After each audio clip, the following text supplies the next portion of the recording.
Matiu Walters, welcome to Between Two Beers. Thanks for having me.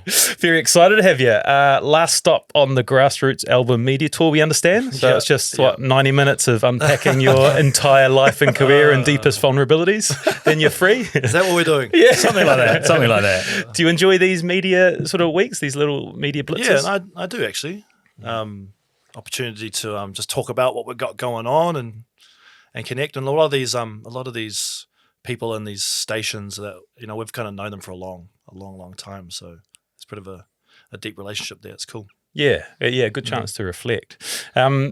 We had a recent guest who name-dropped partying with 660, and I'm sure you get this a lot, but we wanted to check if you had any memory of it. So it's Cam Leslie, one of our greatest Paralympians. Yep. So post-2012 gold, and he talked about how Rise Up had been such an inspiration for his record-breaking efforts in London, and spoke about a big night partying with you guys. Yeah, I remember that in Berlin.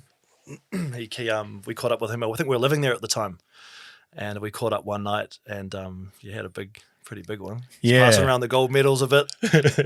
he suggested that that he had a very, very fun night with you guys in Berlin, as you can in Berlin. Yeah. I think his retelling was that the Sony, you guys were trying to sign with Sony at the time, and the rep liked him more than took the sort of spotlight away from you guys. That was his retelling of it. Oh yeah, I don't know about that. People always add a little bit of GST to their stories. Sure. Hey, look, the other thing I want to thank you, because I've been a team manager for New Zealand football teams over years and years and years, travelling away to Pacific Islands and to World Cups with groups of young men. And Don't Forget Your Roots is my anthem that I always hit play. I was the team DJ for every team that I was with. So when the team arrives in a stadium and they enter the dressing room, I always make sure that song was playing to reconnect them back home when they're so far away. So, do you get that a lot from people talking about how your music has kind of influenced them in different ways or brought them back to certain moments in their lives? Oh, for sure. I think for the most part, a lot of people have grown up with us, and we've been around for a good stint now, and people seem to have a song of ours that relates to particular situations, whether it's partying or sport or loved ones. We seem to have a song for kind of all parts of life. And Don't Forget Your Roots, just took on a life of its own and became a real anthem for a lot of those people living overseas. I've heard stories from people saying, I came home because of this song. I was reconnected to my language, to my heritage because of the song, and for some reason we became quite a big in sport. Yeah. For some reason, obviously where I was a rugby player, and sport is a big part of what we do actually. So I suppose there's no surprise in that, but yeah, we have heard a lot of those stories.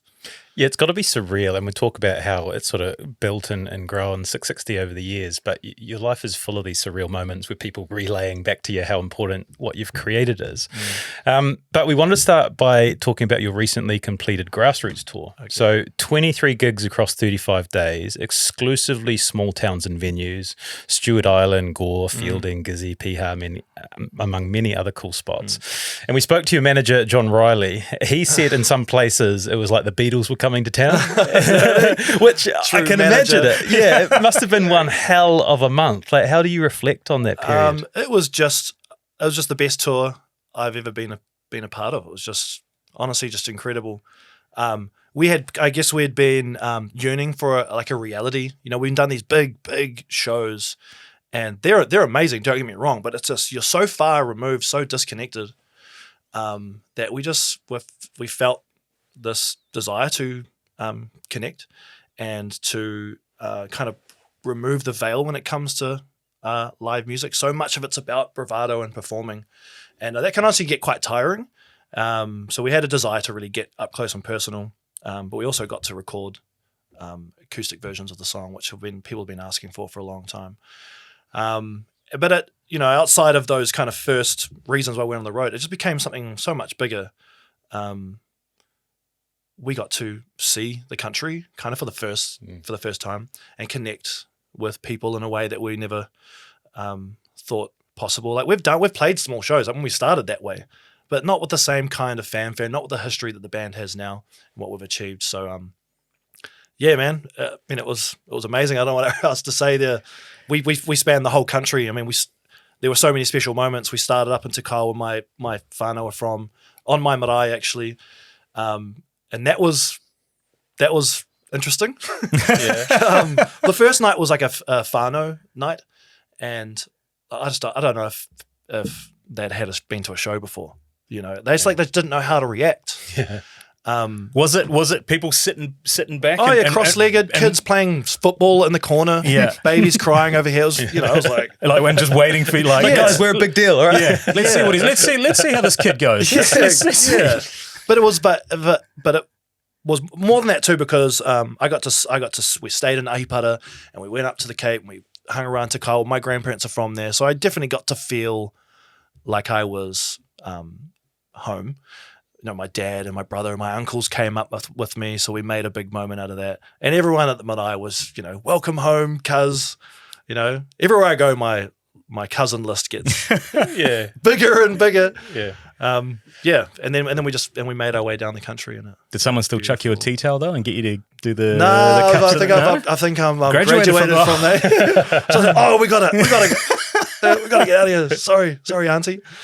Real symbolic start to the tour though, right? For you personally. Yeah, for sure. It was the perfect way to start. It's my roots, and I'd recently lost my grandfather too, so that gave it even made it even stronger. And it's just funny the way, I mean, in the recording of the album, a couple of the songs that came from that gig, and you can hear a baby crying in the background, and clinking of dishes and one side. So it's really special. I mean, John, I don't know if he was joking or not, like the Beatles coming to town. You're going into these small towns and you are the show. Like everyone in town must be aware of your presence. Like, yeah, for sure. And we put an effort to make sure it's bolstered up to have that effect too, because we want it to be a beacon of flame that the community can really bond around. So we're doing things like teaming up with the local Foursquare and having we took a tiny pub version of the 660 house that would park up at the Foursquares and would show up and do signings, and it was just very whānau-esque. The entire tour was like that. Yeah. Can see you light up when you talk about it, like getting that energy. Oh, it's just cool. Yeah, getting that energy from the country though as well. Yeah, it was just really cool. And always by design from north to south, because you finished up in Balclutha, right, over the weekend? The weekend just gone, that was kind of like an encore show. But yeah, I mean, it makes a lot of sense from a story point to go from north to south. We had our first experience down in the deep south not long ago. We'd never been there before, in Invercargill for a little while, and same thing. Like just the hospitality that you get outside the centres is. I mean, we're complete nobody, so it was great for us. But I imagine if you're rolling into town as the country's biggest band, it's another level altogether. Yeah, it's really cool. They kind of they pull out all the stops and all the doors are open. It was just. Man, I don't know. Lots of pies, lots of fish and chips. Yeah, I wondered about that health and wellness on like 23 gigs in 35 days. Back in the day, you're getting after it probably every night, and it's a big boozy session. Are you picking and choosing which ones you have big nights on, or is that? Oh, the touring's changed. We've been at it for a while. We've played a lot of gigs, and you just can't. I just can't do that anymore. Yeah. And for tours like that, it's like 4 in a row, a couple of days off, 4 in a row. I'm quite particular about keeping my voice in check. Like I really want to give my best at the shows. So there's a lot of thought around that, how I can keep my voice in check and make sure I'm at my best to perform for everyone. Because I hate. It's like playing with an injury. It's just the worst feeling. You can't not be able to give your best. So. Yeah. Any foods? Like I imagine same thing, like that Manaakitanga, people are going to want to welcome you and bring special food from different places. You're looking at some things and going, oh, that's really nice. I'll have that back. Yeah, but I'm also like, I don't want to be rude. Yeah, yeah. So it's hard. I'll have a bite of the pie. Yeah. Did you have a favourite venue? I was going to say favourite venue. Any hidden gems that we should check out? What were some really cool ones? Up north was really cool for my own personal reasons. We played at the Te Puka Tavern on the coast. Wow. that was special. It was wild. It was hearty. Is how would I explain it? It's very hard to get to after the floods and the cyclone. So the roads were really bad. It took us forever to get there, and just so isolated. People showed up to the show on horseback. The pub had like a 2-for-1 purple goanna special on. So they were purple G's. By the time we got on there, they were sent, well and truly sent. One of my favorite moments is actually from that show. So we get up, and it's a venue, maybe 350, maybe 400 people packed into this tiny little pub, and the as close as you and I are now to the crowd. And so we get up, get up on stage, and we're ready to go, ready to start this performance. And there's two aunties at the front, two purple goannas, hand in hand. And I get her ready, take a sweet go, and she looks up to me and she goes, "We've been waiting fucking ages, bro." Oh my God. Yeah, that's quite hard to come back from, especially because like the first song is Pepe How, which is supposed to be this beautiful start, and so that was really funny. That show was cool. And then I'm just trying to recall them all, man. There's like so many. Gore was actually really cool. I really loved going to Gore. It gets a bad rap, that place, and I've only because of Jeremy Wells and Mikey Habit back in the day. Yeah, man, and it was just really cool. They're just so welcoming, and I think probably for that reason they're a little bit skeptical of people coming in, and are you here for us or are you here? Yeah, right. But the show was dead silent, kind of like Tikal. But in a different way, they were just, I think they were just showing their respect for the performance. And, there's parts in the show where I'll try and get, have the girls sing, have the guys sing, and it's just kind of like crickets. But that was just hilarious to me. And I loved, once I picked up that's the kind of night it was going to be, I'd keep kind of jabbing it. But you get to the end of the show and it's like a standing ovation. You really feel the love. So that was a really cool night. And then Stewart Island was a big highlight for all of us. That was crack up some funny stories down there too. Yeah. And did you have, so the album is recordings from while you're on tour, right? Yep. So did you have a prepared idea of where you would take each recording from? Not or did really. It happen organically? Not really. We kind of it was unusual for us because there was very little planning. There's a level of, you got to be strategic, and it's a level of that in what we do. But this was like, hey, we're going on tour. We're going to play our songs stripped back and acoustic, and we're going to record it. And that was honestly just the crux of it. And then we just were wanting the road, the tour to kind of dictate how we played the songs each night, the set lists, all that kind of stuff. So there was a lot of listening back after and to find the way to perfectly package and present what it was at the tour. So when you listen to the album, you can get a feeling for what it was on the road, and I'm proud. I think we really did that. But no, there wasn't much thought put into it because we've just come from doing Eden Park and doing New Zealand's first stadium tour, and there's a lot of planning that needs to go into that. And we just thought, hey, what would a tour look like if it was the complete opposite? Yeah. Yeah. Must have been so liberating. Yeah. It was, actually. Yeah. It really was. And, I'm a performer, and then so I was like, I can't help but do that. But for the first time since the beginning, I felt that what I was on stage wasn't far from who I was as just a normal life, which was really cool. Quite scary, but really cool at the same time. I'm going to switch gears a little bit. So we watched Till the Lights Go Out last week. It's like an amazing movie. But we saw Josh Kronfeld, our mate Josh Kronfeld, in it. I was like, all right, there's our guy. Sure. So I had 20 minutes on the phone with him this morning and talking. So he coached you, him and John Leslie coached you for 3 years in Dunedin. Yep.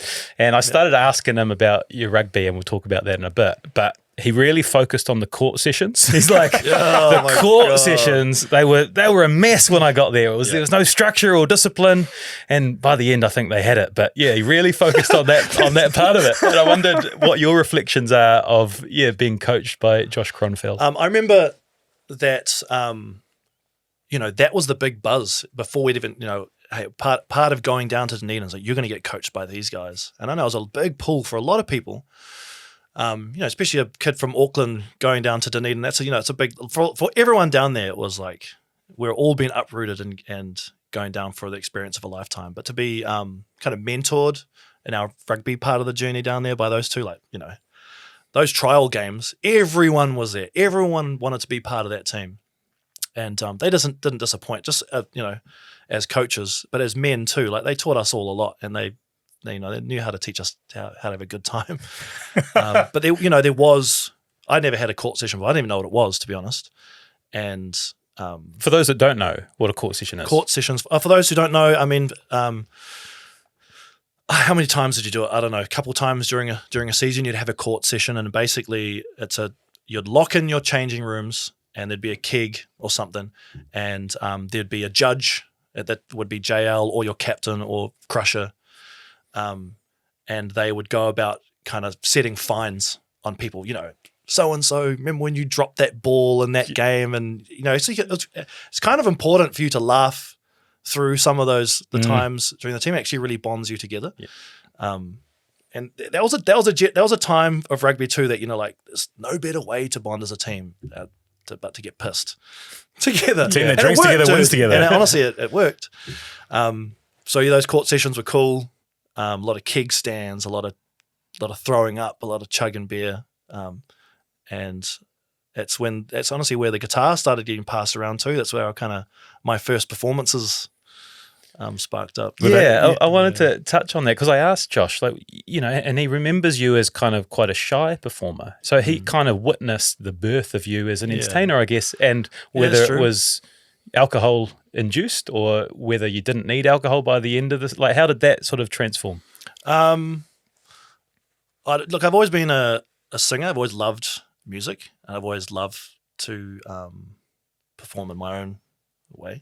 But and I mean, I was shy. It's hard to do. It's hard to perform and sing in front of people, and definitely a couple kegs, couple jugs, you know. But they're also in a court session. It's not really up to you, man. It's like Josh Kronfeld's giving you a guitar and telling you to sing. Yeah. Then I'm gonna sing. Yeah. But I'm grateful for those times, and to be kind of thrown in the deep end. And that's what I love about rugby, and I love about sport, because a lot of it's about that, making yourself uncomfortable. And yeah, so it would be singing Bill Withers, everyone's just absolutely chopped, and they were just the best times, man. How much did it take for him to get the harmonica out? Not a lot, dude. Not a lot. I'll accompany you, and then it comes straight away. So yeah, we should say we did a MC gig with Josh, and we did a bit of a gag where he got the harmonica out, and he's really good. He's and good. I was speaking to him, he's like, did you ever actually like play with the boys? And he said that he went to your flat at 660 and he did a few rehearsals there. He said it was an absolute disgrace of a place. Man. But did he get on stage with you a couple few times? A couple of times he did. So basically, we were living at 660 Castle Street, and the house is really different now. They've kind of done it up. It's quite nice. But there used to be like the upstairs with this one massive room, and we could fit a whole live setup. It basically became like there was a bed in the corner for me, and then the rest was basically like a studio, and we'd just be playing covers, and we'd be bringing friends up there, and Crusher would come in and would have a couple jams. And that's where kind of the band thing really started, at 660 Castle Street. And but because there was a big room, there was like a gimp room, was called down the bottom. So it's so small that the door would jam on the bed when you opened it up. Crack up. You probably know it as a cuck room these days. Yeah. And MG3 or the 3MG? 3MG 3MG was one of the names thrown around at the start. Three Maldies and a ginger. Yeah. Amazing. So good, man. Amazing. Do you look back really fondly at those scarfie days? Oh yeah, dude. Are you guys scarfies? No, University of Waikato, and he went over to America. So he's maybe you got a different vibe. Red Cup parties and all that. Yeah. I'm sure it's a lot. It was just the best. I mean, it's just a bunch of kids, just thousands of kids basically, unwatched, and just playing footy, drinking, socializing, studying. Yeah, and you can imagine what went down. And Castle Street was infamous. It's infamous now, but at that time, I feel like, you know, it was kind of the end of the heyday of Castle Street. We still had the Guardies. There's a famous pub at the end of the road. We still had the Cook. We still had all these famous pubs. They're all libraries now, right? Yeah, something like that.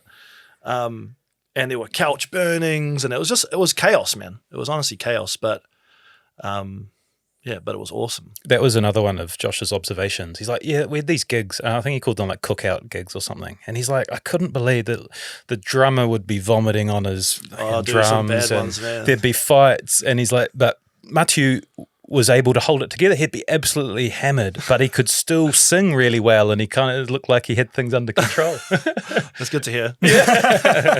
that is so. Yeah. So once we kind of graduated from that room upstairs in Castle Street. Basically, what happened was everyone got the word. All our mates got the word. We started this band, and we just played covers. Basically, it was like Trinity Roots covers, Catch a Fire, Shapeshifter, all this Kiwi music, or just music that when we go to house parties, they were playing there anyway. And the Guardies was literally 200 meters down from our flat, and that would close at like 10 or whatever. And we'd just say, okay, everyone on the way to the Cook, could you go Guardies, you'd walk down Castle Street and you go to the Cook, stop in our house, and we'll play the one song we knew, 5 times, pack it in, and then move on. That was our first gigs. And then we graduated to like playing the other flats down Castle Street. Yeah. So there was one called the Beehive, which is just down the road. And that's where Kronfeld came and played his first gig. Yeah. And I don't know why he said yes, because I'm like, come to Castle Street at 10 p.m. or whatever it was and play this gig with us. Yeah. And he would have come around the back, and it was just mayhem, dude. And we're already like 12 beers deep. Eli, the drummer's like drumming away. He ends up falling into the drum kit and throwing up into the drums mid-song. And we're like, oh shit, what's going on? And then all our boys around there pull him up and pull the drum kit back together, give him the six. Let's go back into it. Yeah. And then there'd be a big fight afterwards, and we'd be, Jai would kick another dude out of the band, and it was just mayhem. But yeah. Such good memories. Before we move on, I do want to talk rugby, because I asked what you were like as a rugby player, and this is a legendary All Black giving you your flowers. So he said, Matiu and Eli were both good footy players and were in the Otago development system for rugby. Massive work ethic on the field. Only thing was he never carried on growing, but great skills, demon tackler, and could get over the ball. Always felt that he could have travelled the rugby path, but the size thing might have always been a thing. Was there ever a world where you continued on the rugby path? I loved rugby. I loved playing the game. After Dunedin, I came and played for Ponsonby for a couple of years, and then by that time though, I'd kind of, I don't know, the fire had gone. For Dunedin, I loved it, but I think it's where my rugby really changed for me there. It got a little, I don't know. It's just kind of like once I realized it was about a lot of the stuff that started off the field, what became important for some reason. I just loved to play the game. And I didn't really care for like push and tin and analysis. That kind of stuff. I just like to play the game. I like to tackle and all that kind of stuff. But yeah, I don't know. I've like anyone, I had the dream of being an All Black. I'd have loved to, but I suppose the game didn't agree with me, and we kind of fell out of love.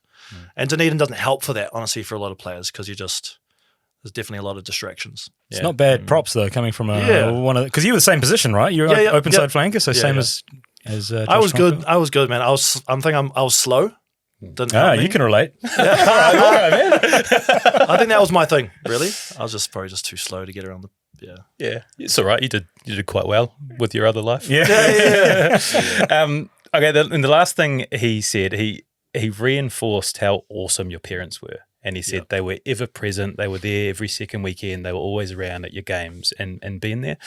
And I guess one of my favorite things to do in these long form podcasts is to unpack what a healthy family dynamic looked like and how it lays the foundation for your success. So can you tell us a bit about your mum and dad and the support they gave you and what sort of people they are? Yeah. They're great. They're always there for all of us, my brother and sister and I. They expected a lot. They encouraged us a lot, and they encouraged us to, think about our decisions and make sure we're doing things for the right reasons. It's funny, like they're both very well accomplished in their own right. My dad, the Māori, he's a lawyer. and did, it was pretty lonesome at that time, I think, for him in that kind of field. My mum, an artist, teacher, kind of, and a CEO, she's kind of an all-rounder. They're all just really good. And for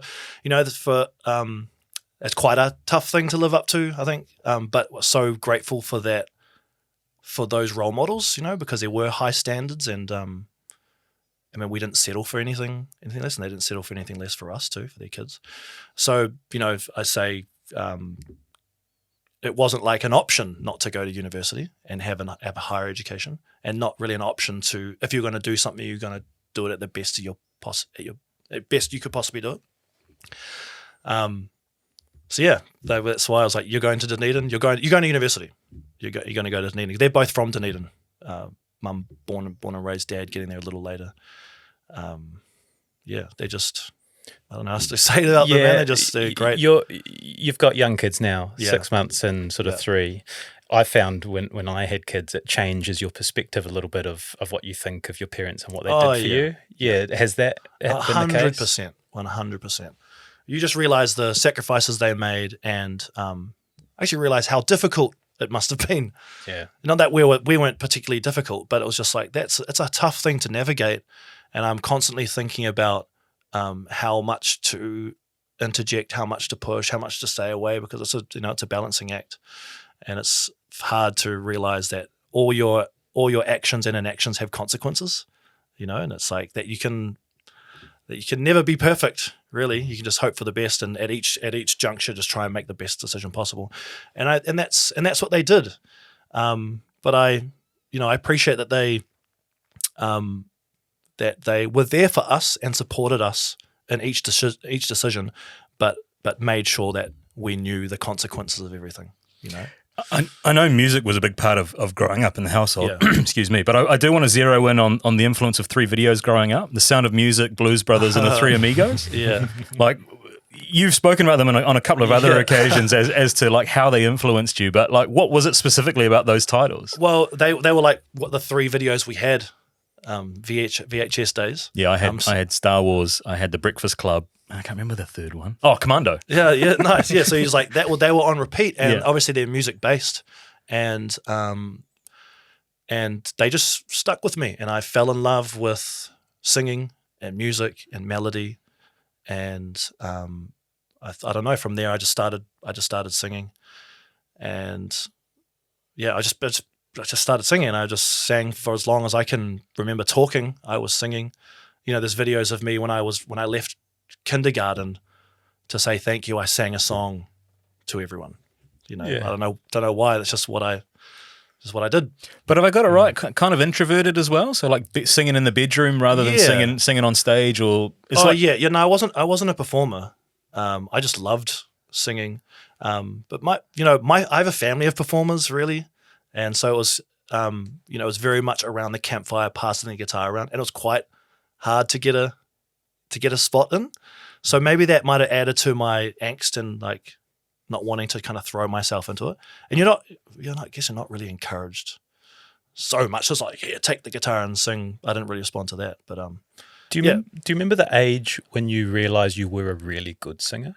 Like, was there a point where you were like, shit, and maybe you're singing by yourself in the bedroom, like, holy shit, I can really do it? Or is it a bit later? Like, when does that happen? When you're hitting those Casey and JoJo, those riffs, I was Boys to Men for me. I just really fell in love with voices, and I would just be in the bedroom, and for some reason I would just, and not even for the reason of getting better, but I would really push my voice, and for some reason what I would do a lot is try and sing in ranges that I wasn't really good at. And that just meant my range developed and I could sing really good in falsetto. And then I think probably at the end of school, when we started like going out with the boys and partying, and then we, guitar was handed around there, that I realized that, I guess everyone else thinks I'm good. Yeah, well, that's it, right? The external feedback, like, oh yeah, you're really good. Yeah. Smoke Free Rock Quest, that was a big thing when I was at school. Did you enter into that, or Battle of the Bands? No, honestly, man, I sang and I loved it, but I was and I still feel quite detached from all of that. Your kind of your normal avenues of going about music. Yeah. So you've got the strong foundation at home, Yeah. encouraged to go to university. Yeah. I dare say when you dreamt of going to Otago, you weren't thinking at the other end you'd have a huge band Nah. to fall out on. So what were the goals as you headed into your degree? Just to play rugby, get through university, get my degree. Actually, I did go down and apply for the Contemporary Music College down there, and that was really through encouragement of my mum. She's been really the rock for my creative side. Dad was like, if you're going to go to university, you got to do something that you'll come out there that has value. So you're studying law. I was like, okay, I'm going to go do a law degree then. And then mum was like, well, at the same time, you should be, doing something creative. It's important you do both. So let's try and apply for the Contemporary Music College. I was denied. What did they say? It was something like you can't do law and this at the same time, which is probably right. But I always thought that was funny and use that as fuel in the years to come. Yeah, for sure. Yeah, but yeah, my mum was really encouraged me to do that. She was the one that would take me to gigs growing up and really exposed me to music and good music in particular. Yeah. So this thing starts sort of building through the uni years, and you start, like you're saying, playing the different flats and doing covers. And when was it that you started making original music for the first time? We got to the end of that, 4 years through university, and the prospect of us leaving and going home and getting jobs and starting our lives was right on the horizon. So basically, it was more as, we don't know if we're going to get this opportunity again. Wouldn't it be cool if we had to try it, writing some original material, more just as a memento of our time to celebrate the time that we've been in this band. And at that time, we'd grown, so Marlon, who's guitarist and synth player, had joined. So we kind of and honestly, with no idea for a reason, it's just like, here's someone else hanging out with us into music. We're going to do it. It's working. Blah, blah, blah. We decided we're going to have a go at writing some original material. So we, at one of the flat we're in at the time, turned one of the rooms into like a rehearsal studio. 2 or 3 weeks, we did kind of pre-production. We write the songs and get everything ready. These are the songs we're going to go into the studio. Did that, and we needed someone to record the music, and we didn't know any better. So we went down to the rock shop. And we just asked the dude behind the desk, like, "Hey, we're a young band. We got these songs. We want to record the music. Do you know anyone who could engineer and record the music?" And he goes, "I know how to do it." I'm your guy. Yeah. So honestly, the next week we were with this guy at this makeshift studio for a week, and then these songs plus more we wrote in the studio, we just pumped them out. And that was like Rise Up, Don't Forget Your Roots, Someone to Be Around, songs that have become these kind of classics. And then what did we do? And then he mixed them. We went home to start our lives. And Facebook was the big thing at the time. Started a Facebook page, put the music up on there. And then over the course of a couple of months, the music just started bubbling and being shared until we got just kind of requests to play live. And then, had you started a career? Like, had you got your first job out of uni at that stage, while that was still happening? Like, kind of. I was just doing like odd jobs there, and I was quite apprehensive to really commit myself to a career. And then when this started bubbling, I was just being lazy. Really, I was like, because this is going to be forever. Once I start this, I'm in. And then the career, the music started bubbling. I was like, well, this would be pretty cool to give this a crack. We could drag this out a little longer, so we don't have to get jobs. And then there were requests to play live, so we booked a tour, and it was like Dunedin, Christchurch, and we booked this out of fan request and demand. We booked a show on a Tuesday night at the student pub in Christchurch. And I remember it because we get down there, and the owner's just like, typical Tuesday night. I'm just gonna put one person on the bar and one guy on the door, and the place was packed, and the guy's freaking out. He's like, "Oh shit, what are you gonna do? I'll have to call up more people," and it was just ram-packed, dude. And we played Rise Up 3 times and Roots, whatever we could just to fill up 45 minutes. Yeah. And it's then we got up there. There's a scene in I always talk about this scene in Oh Brother, We're Out There. I don't know if you're familiar with that movie. Basically, in this movie, to get a bit of money, they go into that this radio station and record the song because he's paying Soggy people. Bottom Boys. Is it Soggy Bottom? Soggy Bottom Boys. And they don't know once they sing the song to get their $10 so they can keep on their journey. The song pops off on the radio at the time until they get to the end and they find themselves on stage and they start singing the song and everybody knows the song. And that's what it's like because we get up there and we start Don't Forget Your Roots and the place erupts and then they just sing the whole song top to bottom. And I remember us standing there looking at each other being like, what the fuck? You know, maybe we could, that was the moment, like maybe we could do this. Maybe this is what we could do for our surreal moments, Yeah, right? Like man. it must, and afterwards you just missed the conversations in the back room. Like, what the fuck? Yeah, like, something's happening here. Yeah, right? yeah, man. Something's happening. That's the greatest let's get the band back together again I've Yeah. ever heard in my life. You know what I mean? Like you guys all carry on and fuck. wild. I'll link us up to the first album, but from the outside, and I know some people might see it looks like sort of an overnight success. They release this album and it goes gangbusters, but it probably is a path that won't be repeated again, right? Because it's 4 years of playing these gigs and every week, and you're developing such a strong, loyal fan base. And because they're all there, you know, transiently in Dunedin, they'll go back to their hometowns and they bring their music and their love for 660 with you, and then they become the people promoting it to their friends. And so once the album comes out, it's just takes off. Yeah, man. Right? We owe a lot to the Scarfies in Dunedin because it, it was, that we were all none of us were from Dunedin down there, and we came together and they fell in love with this and they just had our back. Everyone really wanted us to succeed, and then when we did deliver on the music, that they were just more than happy to go off back and just tell everyone to sing it. And look, we're not afraid of some self-promotion too. I think that's what we kind of really set us apart.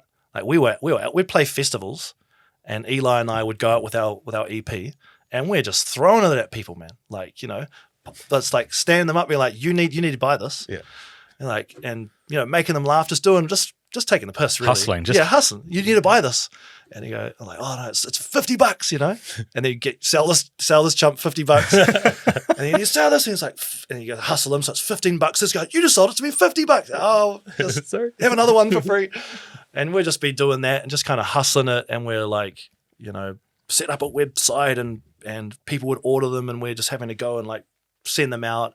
Eli's hand delivering them to people in Dunedin, like we're just having fun and just getting after it and hustling. We just had that in us. But did you know even at that stage that ownership was going to be critical of your own stuff? No, honestly, it really wasn't that strategic. We were just people wanted it, and we were more than willing to give it to them, and we were just up for a good time. It was just such a ride, I was like, why would we do anything to stop this momentum? Why not feed the flame? And yeah, that's what we did. And that's why touring was. They was falling in love with the music. So it's like, they want a show, then let's go give them a show.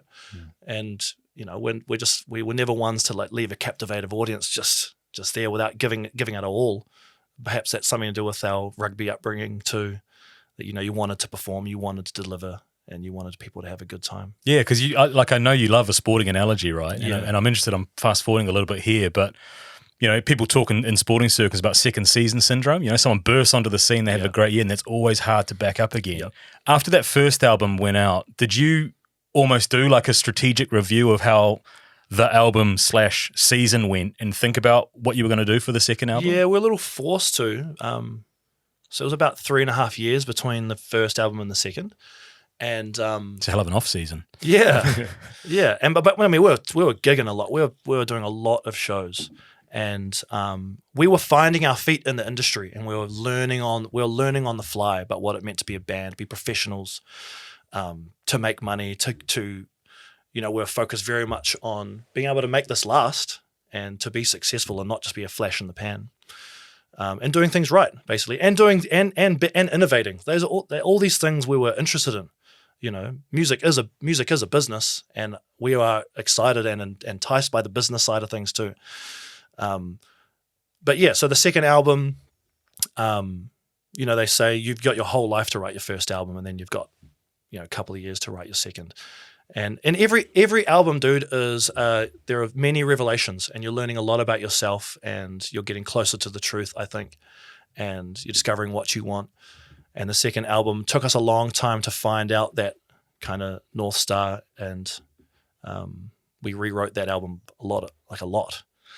Yeah, man. I want to go back to the first album because I think it's important to talk about sort of how that changed things. So debut self-titled album, hits number 1, goes double platinum. iTunes record for the highest first week sales, 6 tuis at the New Zealand Music Awards. What does that do behind the scenes for the band? Like, because now you've essentially made it to a small degree. Obviously, it pales in comparison to what you've gone on to do. True. But what does that mean for the dynamic of the group and the band, and how you guys are reacting to each other and thinking about things? Oh, it was challenging. We weren't actually sure how we did it. We were just in the momentum and just making decisions on the fly and doing what felt right. And then money gets involved and notoriety gets involved. You know, people are asking questions like who did what, and it's very challenging on the ego. And so there were some pretty hairy moments there where we weren't really getting along and we were too young to really communicate what we were feeling and what it is we wanted to do. So we kind of fell apart for a moment there, which is why it took so long to figure out the second album too.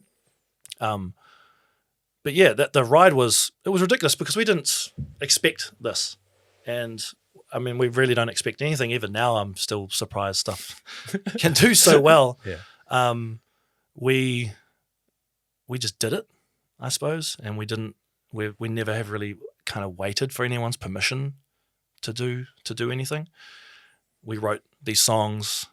We did it independently. You know, we had labels knocking on the door, offering this, offering that, and we just hustled them too, because I mean we already had a fan base, so there wasn't really anything they could offer. And I guess because I'd gone through this law degree thing, like I was going through these contracts and kind of going like, what's this, what's that, why is this, why is that? And they're like, hey, it's just industry standard. Like no one looks at these contracts. And I'm like, whoa, we are, and this doesn't look right. And then we ended up signing a distribution deal, which is like a little different. You either sign your life away to a record deal, and you get funding and support that way. But we did it a little different, so we're basically independent with Universal, put our own neck on the line, and it worked. And we were shocked and surprised, and we got on the road, and then there was this kind of money and fame and notoriety with it, and it's hard to deal with. Yeah, basically is the answer. And there's no, again, to use a sporting analogy, kind of there's no, you got a sports psych and bits and pieces if you're coming through like professional sports. I guess in the music industry there isn't necessarily that, but you went and sought that through Gilbert and Oka? Yeah, that was a little further down the line, I think. After that second album, we got to a point with the second album where we just quite couldn't align, and the egos are getting involved. Marlon and I met this guy Prince Board, who is a producer out of America who worked with like Black Eyed Peas and a lot of big artists, and he really supported. He obviously saw this potential in us, and so we ended up kind of like working with him. But all of a sudden, what's great about him is that this music just started happening, which is what we had been missing for the couple of years because we were still trying to struggle with dealing with each other's place in all this mess, and then the music evolved and changed because we had, I don't know, you had something to look back on, you know. So now part of the trajectory is we've got that, and we can start. Am I making sense? Yeah, like that you need to have kind of this past and present thing to be able to like have actually like a direction. And that through that second album, because the system, like the makeup and our process was different, it actually kind of created even a worse division sometimes amongst the group. So we get past that, and it goes gangbusters too. And people were surprisingly okay with this change in direction. They were willing to go along with us. And yeah, so we're like, shit, we need to like, if this is us, if we're gonna do this, we need to figure out how to do this. We need to grow up and learn how to communicate and all that kind of stuff if we're gonna all of us working on the same direction. So we get Gilbert Anuka to come in and talk to us, and we do a couple of sessions, and we go through it all, and we make a plan, and he really helped, man. He really helped put it in language that we understood, and because he came from All Blacks environment, I think that I and probably Eli, the two rugby guys, really responded to him that way, understood what he was saying and kind of demanding of us. Do you know what I mean? Is he facilitating group conversations or working with you one-on-one and then you're all coming together? Bit of both. Yeah. It wasn't just come and have a beer and let's have a talk. Like, it was pretty thorough. And, you know, we had the sense of mind to like seek him out. Yeah. You know? Asking for help, eh? Yeah. Yeah. Pretty much asking for help. That's such a cool lens to have on it. Like, you made a point earlier about music being a business, and then it is like, when you're taking those really deliberate steps to really fine-tune your craft and what you've chosen to do, like it's awesome to have a look under the hood and see that. But I can also imagine, like, at the time, you've got this blockbuster success off the bat, and then the frustration within the group that you can't all seem to get aligned and capitalize on it for that period of time was... Well, funny you say that, because things had to become a little more deliberate. And that was, we didn't really know how to do that as a group, because before that, honestly, dude, it was drinking piss and having a jam, and we were here, and we're like, shit, we don't know how to do this actually, and we had the strength to admit that and accept it, but we knew that we had the goods, you know what I mean? Like, we're fucking good, and we wanted to find a way to work it and to grow and develop. So yeah, we went out and asked him, among others, and he helped us formulate a plan and a plan of action, and just... And contextually, you're like early 20s still. Yep. In that time period as well. Like, yeah, that's it's easy to look back with the benefit of hindsight and adult eyes now, but at the time, I can imagine, fuck, it's hard enough for us to talk to one another, and we're in a business together now, as it is, you know, let alone being in your early 20s trying to do it. Man. But I think the superpower is that you stuck together, and watching Till the Lights Go Out, you know, you guys were pretty open in that about some of the hard times you went through in Germany in 2012, and I've read that when you guys watched it together, it was really quite emotional, because you've been through the shit, but you're still here and you've sort of got this shared experience together. Yeah, when we were together alone in this, you know, no one can really understand what it's like to go through it all. And they had to spring it on us, actually. We're in Sydney, and we just had a lunch meeting with someone, and John was like, oh, we just need to stop by here briefly for something. Like, sweet, we're walking in there, and then we're in a movie theater, and the director's in there, and we're like, and there were tears and all that. But I, you know, I'm really proud of that movie. I'm proud of us for opening up, and that they were open to like tell the story in the crux, in the middle of the story too. It's not like, here's this looking back, it's this kind of retirement piece. Do you know what I mean?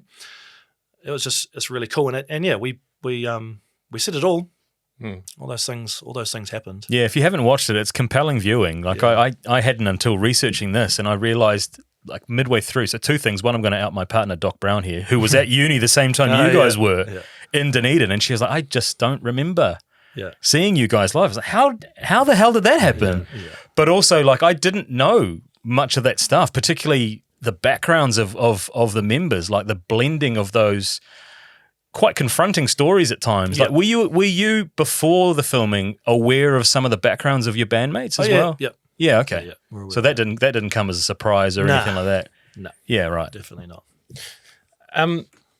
So you're turning it into a business. You're musicians, but now you're building things together. Are you having business meetings? Like, is that taking the focus away from the music at all? Yeah, a little bit. But you know, we had a business now that had to be attended to, if we wanted it to grow.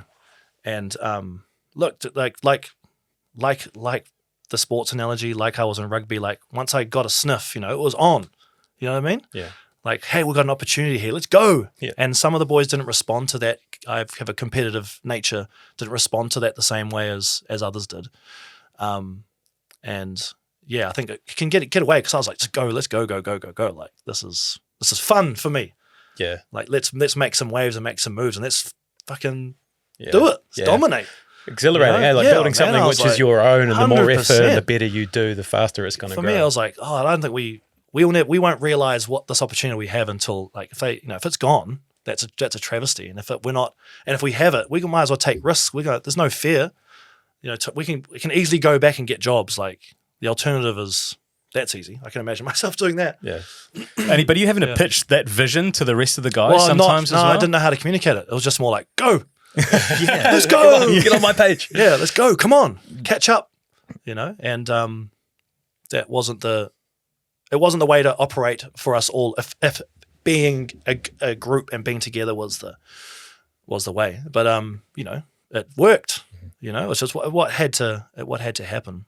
Yeah. So this weird thing starts happening in New Zealand. Yeah, and we'll talk about the big gigs that come up, 50,000 at Western Springs, 51,000 at Eden Park.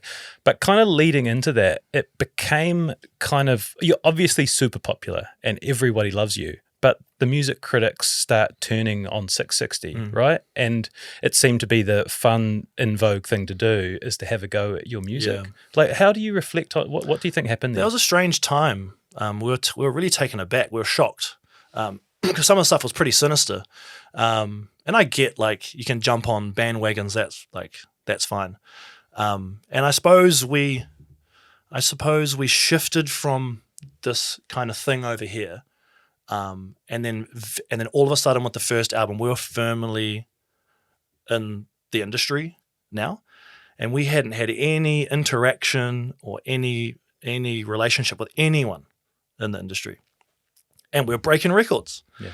And I don't know why. I mean, anyone who does good is going to get some criticism, and that's fine. But I think that in a way we didn't need them, and I think that might have rustled some feathers. And New Zealand kind of sucks when it comes to that stuff. Everyone was just jealous. Yeah. That's the matter of fact. They were just green with envy, and that's for them to deal with. But how did you deal with that feedback internally? Are you sharing around the review? Are you laughing at what the critics are saying? well, or is it actually wasn't just affecting that. you? It was really weird because even those who were close to us started saying some weird stuff and turning, and that's where the whole tall poppy thing comes in. Like we had to make some pretty tough decisions. Like the first manager we had was our mate living in 660 Castle Street, and then we got an offer to get a professional manager. And decided to fire him, who'd just been our drinking mate, and go with us. And then some people in Dunedin started throwing their arms up and calling us, saying, "Oh, you don't forgetting your roots," and all that kind of shit. At every juncture, dude, there's like you're going to rustle some feathers. But we've always been willing to lose a few to gain a many, and willing to take that risk. But yeah, we didn't handle it very well. Because we were surprised because at one point we're kind of this darling, this cool story. And then we were thrust in with the big boys and the big fish, and we were judged probably rightly in many cases. Like we weren't good or like we were great. Like we were trailblazers, but we weren't good. If does that make sense? Like polished musicians. Yeah, like we didn't really know what we're doing, and we could easily be judged, but to be said as like a flash in the pan, like try and do that again. They just underestimated how dope we actually were. Have you done so much at this point that you're immune from criticism now? Like, it doesn't matter what people think or can say about you at this point? No. Yeah. No. With that in mind, like, is there anxiety when you're going to release a new project? Oh, yeah. Yeah, oh, right. Man, I feel fear really strong. Really strong. You can just ask my partner about it, drive her up the wall. But it's part of it. And what I love about music and art and creativity is so much of it is about bearing yourself. So much of it is about that that fear. That it's liberating too. And I've learned now that that sign of fear is my sign to act. So if I feel really scared about something, then I'll just I've got to do it now because I'm being told to do it, basically. Yeah. And that's actually, now I reflect, it's been kind of a driving force through our whole career. Just why not? And like I said, we didn't really wait for anyone to tell us that it was the time to do it. And that's really what the industry is to hold on to you and tell you when you should be ready to do it. I fucking love that. Lean into what Yeah. scares you. That's so good. I want to talk about the big gigs. 2018 Western Springs, 50,000 people. Like the build up to it, the week before, the day of, like getting on stage. What a ride. Yeah. Oh, West Springs number one? Yeah, number one. Oh man, crazy dude.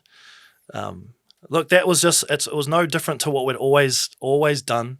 Is we're like we're really driven like athletes.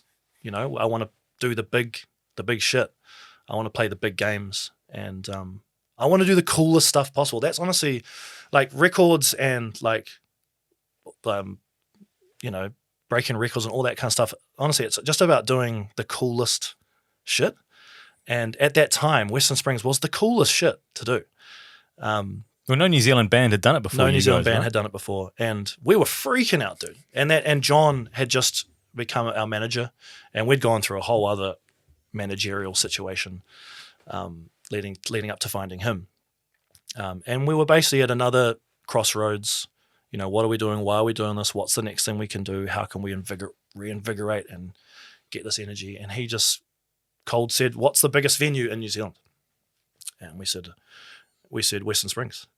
And he said, "We should play it." We're like, "Nah, no way," and kind of calling us out on our BS, like, we should play the biggest stuff and do the biggest shows. And did you get that sick feeling when you? Yeah. He's like, "No, I reckon we can do it." And we're like, "Ride or die, let's just do it." Yeah. Because so what? We just fail, and then so what? Yeah. Really. Do you remember walking out and like making eye contact with the other guys with 50,000 people in front of you? No, it was really weird. I don't remember. It was really about halfway through the show that we kind of came to and realized what we were doing. And it was very reactive up there, we were just like basically just freaking out. But we get to the green room and we can't believe that like we'd been open for people and played shows like this where it's all this, this big green room that has a fridge and that now it's for us. It's got our name on this door. Yeah. Like, oh shit, we get in there, still not feeling very like comfortable, and then like Joseph Parker walks in to say hello, and the All Blacks walk in. I'm like, oh fuck, this is pretty real. Yeah. And they're like, oh, 660. Yeah, which is so cool. And I just remember it like so many things could have gone wrong, dude. Like it's just one of those shows that was just like right on the edge. And then we just got out there and did the gig, and it was just they wanted it for us too, the crowd. It was just one of those historical moments that I'll never forget. Yeah, What's the adrenaline rush like, and afterwards where you're all? It was hanging weird. out I look back at the video, and we walk onto the stage just like deadpan, just like like not knowing what to do. I'm like, what are we doing, man? Like just walking on. It's kind of gangster, but we're just like walk on like this, turn and go, and then start the song. And it was amazing, dude. We we put everything into it, and we I think we gave people like a historical moment. But true to us, we back it up. Yeah, and like what's crazy is we finished the show, and right on the screen says "See you here next year." Yeah, we go again. That's pretty cool. Yeah, that was my next question. So you do it again, and then you do Eden Park, which was slightly bigger, the biggest show in the world. Yeah. Does it? By the time you're doing Eden Park, are you comfortable? No, Eden Park was a whole other thing, man, because it was the first show ever at Eden Park, and the nerves were super high. Everyone in the venue was freaking out. They didn't know how to put shows on there. People were calling for it to be cancelled a week before the show. The promoters were freaking out. The country didn't have the means or the know-how to pull it off. So it wasn't just like put on any old show. The production man we hired almost freaked out and tried to pull out with 2 weeks. We sold the thing out in 5 weeks. And he's freaking out, I was like, I can't do it. And everyone else is telling me I can't do it. And, John's having to like grab him and be like, that's because everyone wants your job. Like, we can do it. Let's do it.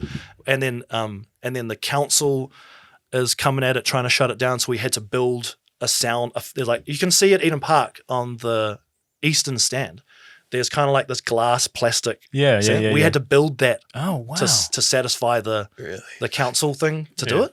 So like nothing was stopping us, bro. Yeah. And everything was Helen Clark was trying to stop us. We had to go down to the COVID was kind of trying to get in. COVID was trying to mess with us. We had to go down to the court hearing down at the town hall, and we just walk in as a band, and Helen Clark is there telling them why she doesn't want music at Eden Park because it just, just some bullshit, bro. So it was ridiculous. And then we're just sitting there like, and they call me up, oh, Mr. Walters, do you want to come say with us? Yeah, say something. And so I just get up there and give it, tell them why it's amazing and how much it's going to do for the city and how mean it is. And you could tell talking to them that they were like, yeah, it's pretty mean. It's pretty mean. Yeah, and so it wasn't until you're actually on stage that it's going to happen and there's nothing else can go wrong. Yeah. Apart from pretty much. fucking up the It started Apart from raining. some sort of technical problem. It started raining. We got out there and we started the show out on this catwalk. And for people who aren't experienced, like, in playing stadiums and with the whole in-ear sound thing, it's like when you sing in the mic, it's like 3 seconds before We had that. it comes back. You know what I mean? Yeah. So the whole first song, like I'm just having to listen to, because you have a click in your ears, and I can't hear anything, but I just have to listen to and let that be the timing, and hopefully like I'm singing at the right spot. So the whole time I'm just like eyes closed like this. So yeah, there's another one of those things like teetering right on the edge. It actually wasn't like super enjoyable. Was it? No. That show? It was like really stressful. Yeah. Western Springs 2 was the one that was enjoyable because we'd like done this and we put on a mean ass show. That was one. And that's when we debuted Kia Mau Kito Ūkaipō and the kapaka comes out. Israel Adesanya comes out with the belt. Yeah, it was just a special night. Yeah, I'm keen to talk about that because not a fluent Māori speaker, but learnt the song and all of the sort of history that goes along with it. Like, what a process. Can you tell us about the process and how that came about? Yeah, so Hinewehi Mohi with Universal Music were putting together the Waiata Anthems album, and we were asked to come to Universal to meet with her about some special project, whatever. And they said, this is what we're doing. We'd love you to be involved. And I was like, yeah, that's pretty cool. I'd love to do that. And I was like, what song do you think it should be? And I was like, obviously it has to be Don't Forget Your Roots. And then recorded it. And we felt the aroha around the whole thing, and we could tell that the country deserved it, needed it. And we were blessed with kamate. We were given that to put into the song. Like, there's so many things that came together. It was a pretty amazing moment. And then playing it live, really put it all in perspective. All came down together, and we made a performance that was worthy of it. It was so good. Yeah. It was so good because it was like the way we do it. It's like, yeah, we'll do the song, but we're going to push it to the maximum and make it the most proud, most like stand out thing that we can possibly make it. And it set us honestly on a journey of acceptance in our culture and comfortability within singing in Māori and being in that world, and now become really like the peak of our performance, really. And after that, we did songs like Pepeha, and I've kind of feel like this whole episode I've sat here with this idiot grin on my face because I'm just basking in like the awesomeness of it. Like it's one thing to kind of watch a doco and to see it and to be alongside it. It's another thing for that person to be explaining it to you, and it's fucking awesome. Yeah, it is. One of the things, and I'm not sure if you want to touch on it, but I understand you had a close relationship with the Māori King who recently passed, and he was in the box, I think, at your Eden Park gig. Can you talk about your relationship? Yeah, I mean, through Hinewehi, we've had been able to meet so many amazing people in that world, and then I guess we had a chance to meet him. He kind of summoned us for a lunch. And so we went down, I forget the name of the place, but we go on there. It's pretty beautiful. It might be Tūranga Waiwai or something like that. And we get in there and it's very formal. It's a very formal lunch. But I was honestly just struck by his humor and he was just cracking jokes and just kind of really flippant about everything, about his position, about the language, about Māoridom, which is actually really refreshing because it's, I don't know, you know, the te reo Māori and te ao Māori is, you know, can be pretty like heavy, you know, and we never really felt our place in that. Like I'm not really that. Especially if you're going into like the Kingi movement, like the home of it as well. You can imagine it would be quite a intimidating, for sure, in a respectful way, environment to go into. But he was just really sweet and really nice, and had a good feed and talked about, I don't know I can't remember what we were talking about. We're just kind of shooting the shit. And I was just admiring, you know, it's funny because I was admiring everything in the room. I was like, oh, those thrones are pretty mean up there. They're cool. Do you sit on them often? He's like, no, they're rubbish. It's like, do you want them? I was like, oh yeah, we'll take them. and I thought nothing of it. But the next day we're in our studio and they showed up.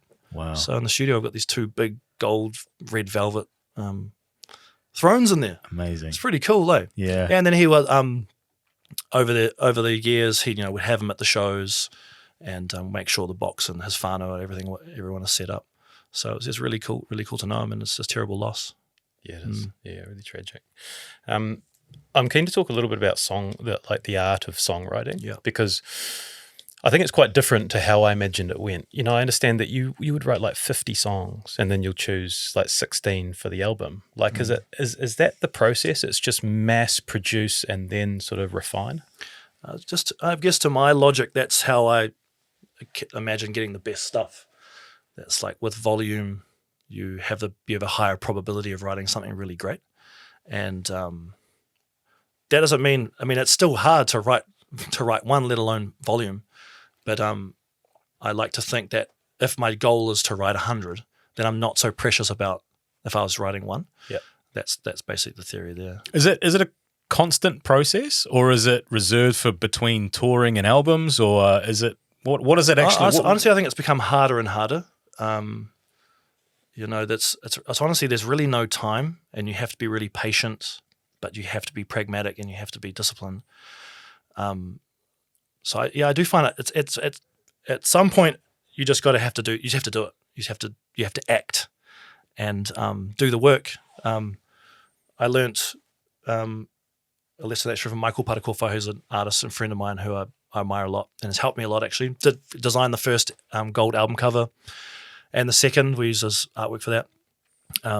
He said that it's like you don't wait for inspiration for motivation to act. It's actually the opposite. That you have to act first and then you'll find the inspiration and motivation after that. So that's the thing I kind of always come back to. But you know, you're touring and that's really difficult to be writing on there. You need to live some life, so you have some kind of top, you know, material. So that's really hard to find that. Yeah, I go between like these sporadic moments of doing a lot of work to like complete desert, pulling my hair out, worried I can never write a song again. Do you have those 2 things? Do you have like a light bulb, like when you produce one of your big hits, do you know straight away that it's gonna be a hit, or do the ones that actually blow up surprise you? Usually it's a surprise, but some songs you write and you're like, yeah, I think this is gonna resonate. That must be a cool feeling. It's pretty cool, man. It's really exciting. And then other songs, like honestly, I don't remember writing most of them. I don't remember writing "Don't For Your Roots." It just kind of happened. Yeah, it's weird. Honestly, there's just no one way about doing it. Yeah, you just kind of have to get into it and go for it. And over the years, I've tried to grow and learn and develop as much as I could, you know, by collaborating. You know, it's one way I've gone about trying to learn and develop my songwriting, but doing more. Taking extended breaks is key too. So yeah, there's no really one way about it. You just got to, at the end of the day, it's just going to have to do it. And then linking it back up to kind of the business element of it, it's a cornerstone piece of your business, right, is producing songs. So do you, like, are there KPIs? Like, is it as nerdy and granular as that sort of stuff? Actually, you haven't hit your KPIs in terms of your song output for this month. We're going to need to talk. I suppose each album is different because you have the weight and the knowledge of the ones that you've done, and you have the ability to kind of approach every album a little bit differently. You know, first one is just like no thought altogether. Second one, you've like kind of you're faced with expectation and all that. You deal with that the best you can. Look, I want to make the best possible music and get it heard by the most amount of people. That's what I want to do, and that shouldn't have an impact about. It's like you got to be careful in the creative process that you have your shit in order and your hierarchy in order, because you can write songs that are tipped too far the other way or the other way, And I think I'm like those who like my music, and I don't want to hear some crazy, funky, arty shit, and I don't want to hear some bullshit either. It's got to be somewhere in the middle, and writing 100 songs helps with that kind of thing. Yeah, but yeah, I don't know, man. I want to keep going. I want to keep growing. So I'm gonna think about my music in that way too, because it's very easy to do the same thing and be repetitive. But I don't want to do that. And despite what people say, they don't want to hear it either. They don't know what they want. So it's our job to give it to them. Yeah. Okay, to talk about what everyday life looks like, because we spoke about the Grassroots Tour, and that's pretty full on, and I know you're heading off to Europe for 3 weeks coming up, and you've got the sort of media blitz at the moment. But when it's quiet time, I guess, and family time, like what does a week look like? You've got the young kids. Is it a balance of spending quality time with family and some space to do some writing? Or I'm trying to be as present and kind of as quiet as I possibly can, because it's a lot coming off the road. Man. I mean, we're not supposed to do this. Do you know what I mean? It's not healthy, honestly, to be on the road and have such a demanding schedule, but also to kind of take that amount of adulation. It's actually pretty tough to re-enter normal life. So I think a lot about really calming down and stopping my mind, and definitely just putting my time into my kids, into my partner. Look, I just get woken up at 6 pretty much every morning, and no matter how I resist it, I've got to get up. And so I'll just hang out with my daughter and my son, drop them off at daycare, and then I'll just hang out in my studio, read and kind of learn and tutu. I'm big on tutuing, play instruments, learn songs. I don't know. I need to be busy. I love to cook, watch as much sport as I can, work out. I don't just fill the day. Yeah. That adulation piece is interesting, because it must be quite lonely in a sense that no one else can possibly understand what life is like for you other than your band mates, right? You go out, people recognize you, you're playing to these huge crowds, people love you, but that's so just different to everyone else. But then there's an added element of you're the front man as well. So there's an element for the other guys that are less in the spotlight again, despite being part of the some of these great parts. Yeah, it can be pretty tough, and they don't know you really either. So that's what's quite hard to deal with. I mean, I suppose we've gotten better at all this as time has gone on, and we've all kind of understood our role or our position in all of this, and we've managed to, there's a little less resistance from all of us and all of it, and that's kind of my big focus is, how awesome and how easy could this be, and just trying to do that. Yeah. I don't mean to put a negative spin on it, because it's fucking awesome what you guys have done. I just caught myself thinking, shit, nobody knows. Like you say, everyone thinks they know you, but no one actually does. And it's just a weird, it's awesome until it's not. I mean, like I love meeting people outside and on the road, and sometimes it's not appropriate, but that just comes with the territory. I mean, I think Kiwis are pretty good about it all. I can't imagine what it'd be like for someone in the States, but I'm grateful. It's cool. It's real cool. I get to do cool shit. And I'm grateful for that. There's been a change in the band lately. Eli left at the start of the year. Yep. Recently. Yeah. So that means you're going from a 5-piece to a 4-piece, right? A bit of a shuffle of the deck. What does that mean? Does that change anything? It kind of changes everything. And, we were one thing for 15 years and all of a sudden we're something else. The spirit, I think the spirit and the genesis is the same thing, but we're, part of me thinks, if it's not that, then what can it be? It could be anything now. And I'm kind of choosing to see the possibilities in it all. I miss Eli a lot. I'm real sad that he's gone. I'm happy that he's actually coaching rugby now. And I think he's happier. I think he probably wasn't the kind of guy that was for the fast pace, competitive side of things, And none of us thought we were going to be here in the first place. But I don't know if he even desired it. That's probably where he where that line is drawn. So now he's actually coaching Auckland NPC, which is pretty cool. Yeah, we've lost 4 on the trot. So shot, bro. What are you looking at my team? Like shit. Yeah, so it's we can do anything now, and the Grassroots Tour came around probably at the right time because we were going out here and we're going to do something different and be intimate and let the songs speak for themselves. We're lucky that we're pretty versatile. Chris is awesome that he can play the drums and the bass and everything. And so that was really fun. We're kind of rediscovering our place, but we're very far from an answer. But maybe that's a good place to be. Yeah. I know he wasn't on the Grassroots Tour, but in a way is the album that's coming out now almost an end of an era? Yeah, I think so. I think that it feels like, full stop to that part of it. And then who knows, man, I'm writing a lot of music. It's sounding pretty cool to me. I feel like it's the best stuff I've done. It's considered, which hasn't always been the case. And I'm excited. Like I said, I haven't quite figured it out. Right now I'm just trying to write songs. And once I get the songs right, we can start having conversations about how we go about executing it.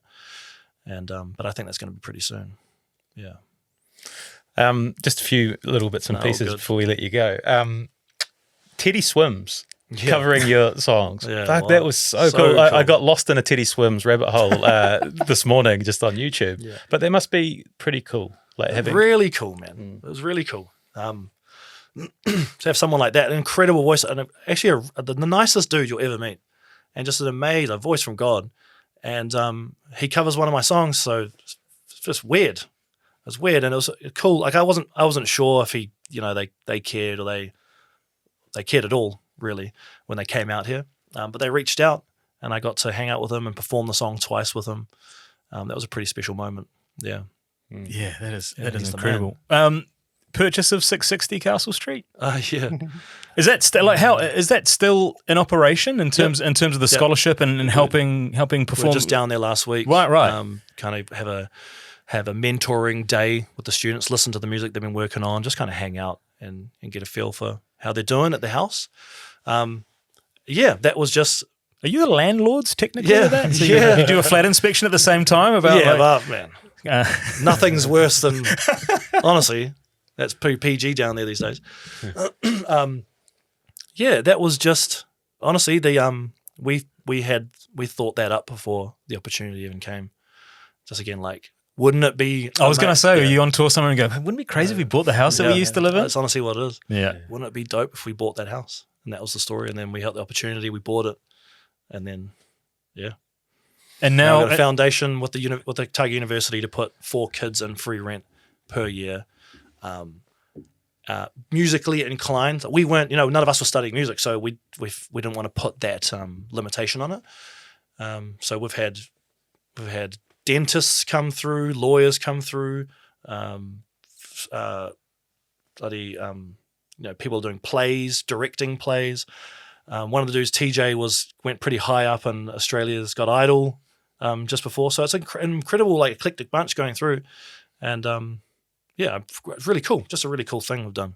Yeah, that giving back element must be really fulfilling as well when you consider your journey and where you started to be able to kind of give back to aspiring performers. 100%. And like I said at the very beginning, we just didn't come from your run-of-the-mill avenues of music.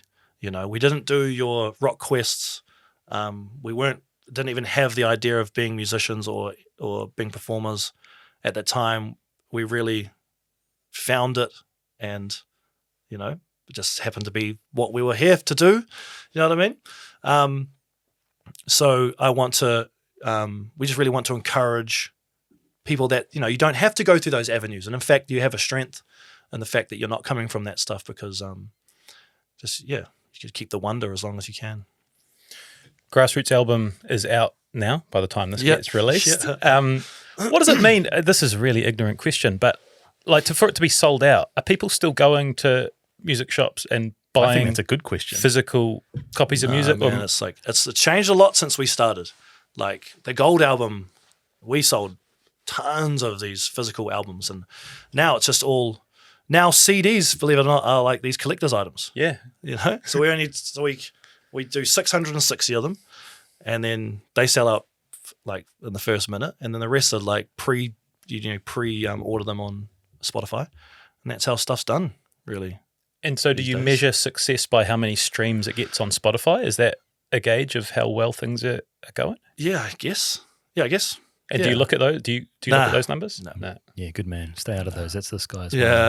All about the metrics. Oh, we used to care about how many tickets were sold and how fast they sold, and but it's going inconsequential, really. But is the big revenue lever the live shows? Well, it just means that the money's in live now because you can't make money from record sales, unfortunately, and so you have to perform live and you have to be innovative because it's becoming a bit of a bottleneck, I think, and COVID didn't really help for that. So, man, I don't know what the future is. It's been pretty crazy to watch, and I feel for young artists, to be honest. It's a hard thing to navigate. You know, labels are saying like they're encouraging you to do TikToks, not to work on your music, but that's just the way in. In many ways, there's a lot more avenues for people to get eyes on them and get success. But at the same time, the appetite is like small and your window is quick. Yeah. So, I mean, the cream rises, I think, at the end of the day. And for us, we're just trying to innovate and provide something different to people to get excited to. And the Grassroots Tour satisfied us and satisfied that at the same time. So we were so it was perfect in that regard. And look, it's just really cool, dude. We've captured these classic songs and our more recent stuff in a setting where I think is our strength. You know, from where we started, we cut our teeth on the stage. You know, and we grew up in front of everyone. And now you get to hear these songs and feel the crowd. And I hope get a sense of what it was like on this tour because it was pretty mean. Yeah. Yeah. Like mean. Shay said, you can see you light up. If there's one, no doubt, I've got no doubt about anything, it's that you'll continue to innovate in the space. You guys are the masters of it. But thank you for coming in and sharing so much of your journey with us, man. Like it's real fun. It's so cool. Reflect, like reflecting on where you've come from and where you are. And I imagine over time it just becomes more normalized. But sometimes you just have a moment where you're like, fuck, this is a wild ride we're on. Yeah, and I'm trying to do that a lot, actually. I think it's a good thing to do, no? I think as a recipient, a little bit of that message as well. Like I think I've said this, I feel like I sound like a broken record, but like, yeah, it's one thing to be a passenger to it. It's another thing, like you've had a front row seat to all of this incredible stuff. So hopefully you get these moments of reflection as you go along. And think back to the wonderful memories that you've helped other people create as well as your own ones, which are, yours forever and ever. Yeah. No, thanks for saying that. It's cool. Thanks for your time. Loved it. Appreciate it. Thanks, guys.